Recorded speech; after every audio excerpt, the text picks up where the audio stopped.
Olá, me chamo Pedro Henrique e eu sou graduando em Ciências Biológicas do Centro Universitário Francineto do Recife. Eu vou falar um pouco sobre a sobrevivência de tetratos voados submetido a diferentes condições de alimentação e exposição ao hospedeiro. Bom, o tetrazoide é uma espécie de vespa parasitoide que é muito empregada em programas de controle biológico. Essa vespa, ela possui afinidade por pulpas de lepidópteros e coleópteros, e também é polífaga, ou seja, ela possui uma gama de espécies que podem ser parasitadas como hospedeiros. A sobrevivência dessas vespas em campo é um ponto crucial para seu sucesso reprodutivo. Porém, no campo, essas vespas podem ser surpreendidas com uma certa condição que pode ser estressante, como a variação da temperatura, variação da umidade, variação nas condições de pluviométricas de chuva e também nos ventos. Desse modo, os manejos são necessários para proporcionar uma maior aptidão para essas vespas e, consequentemente, proporcionar também um sucesso no controle biológico que elas estão sendo empregadas. Como objetivo desse estudo, teve a função de avaliar a sobrevivência de tetrazoide em diferentes condições de alimentação e exposição ao hospedeiro. Esse trabalho ele foi conduzido no Laboratório de Controle Biológico de Insetos da Universidade Federal Rural de Pernambuco e foi sobre condições de ambientes controlados. Esse ambiente controlado foi de 25 graus mais ou menos, uma umidade relativa do ar de 70 mais ou menos 10% e uma fotofase de 12 horas. Esses indivíduos utilizados no experimento foram indivíduos fêmeas, já que as fêmeas que elas parasitam os hospedeiros. As fêmeas elas tinham até 48 horas de vida e elas estavam previamente copuladas e alimentadas. Nesse fato, elas foram divididas em 4 grupos. O primeiro grupo foi com alimento e sem pulpa.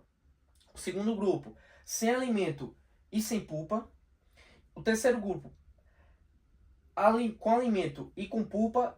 E o quarto grupo, sem alimento e com pulpa. As vespas que tiveram acesso à pulpa, elas passaram 24 horas parasitando.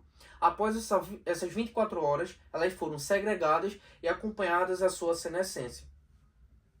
E esse acompanhamento, essa observação, ela foi diária. E aos grupos que continham acesso ao mel, no caso a alimentação, eles foram de forma contínua ao longo dos dias. Aqui eu trouxe 2 fotografias para resumir mais ou menos o que eu havia falado. Aqui houve essa agregação dos grupos. E essa foto aqui mostra que eu utilizei alguns potes e dentro desses potes continham as vespas, que foram observadas diariamente. E acima desses potes estava a identificação para que não houvesse erro na hora que eu fosse contabilizar. Já aqui está uma fotografia mostrando o dimorfismo sexual dessa espécie. Porque como que eu utilizei somente espécies fêmeas, eu quis mostrar um pouco sobre como que eu identifico elas.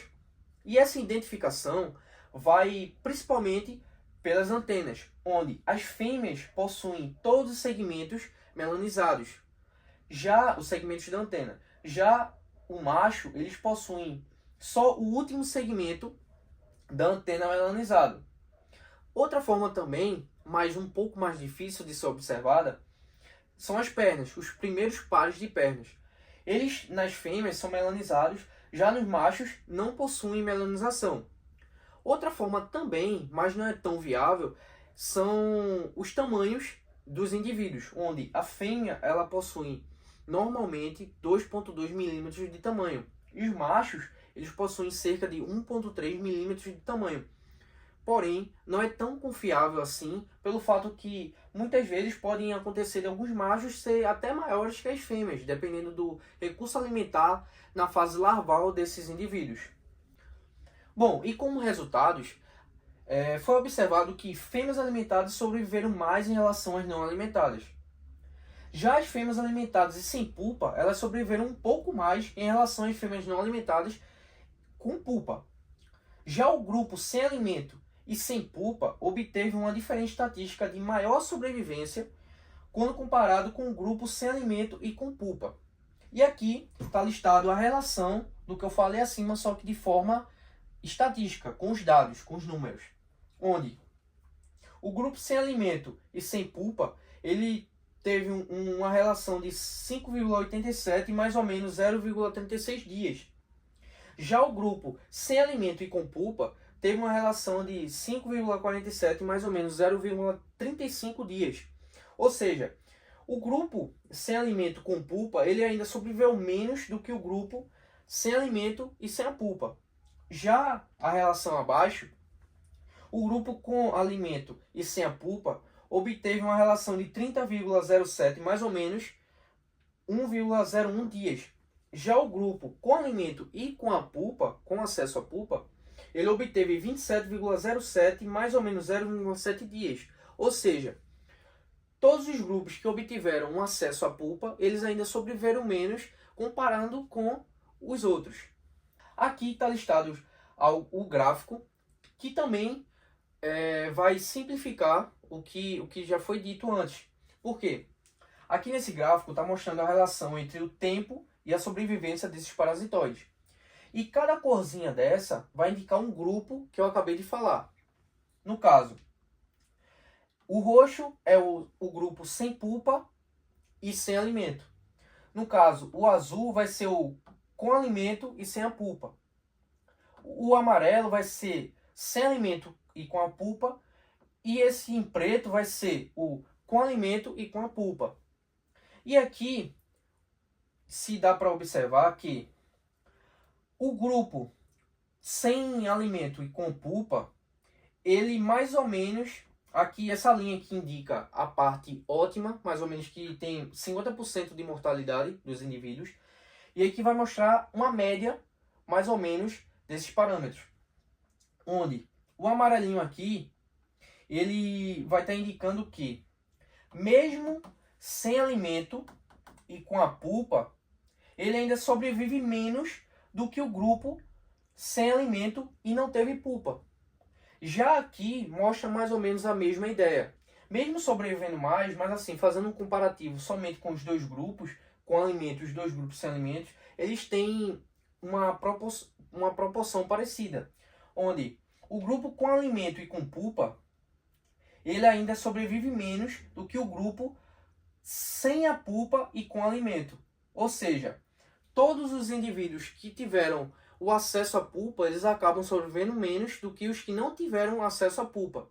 Mas claro, dá-se para perceber que os indivíduos que tiveram acesso ao alimento, eles sobrevivem muito mais do que os indivíduos que não obtiveram o acesso ao alimento. Nas discussões, podemos analisar o seguinte: fêmeas de tetrazoário necessitam de alimento para obter uma maior longevidade, ou seja, as fêmeas que obtiveram alimento, elas sobreviveram muito mais do que as que não obtiveram alimento. E esse maior tempo de sobrevivência vai proporcionar para eles uma maior chance de procura de hospedeiros, e assim que procurar, vão poder parasitar e assim proporcionar um sucesso reprodutivo. Mas mesmo que esses parasitoides eles consigam parasitar, eles não vão aumentar sua longevidade por si só com acesso à pulpa, pelo fato que eles ainda têm o seu custo fisiológico, ou seja, eles necessitam da energia, de investir essa energia para alocar na sua reprodução e assim perpetuar a sua espécie.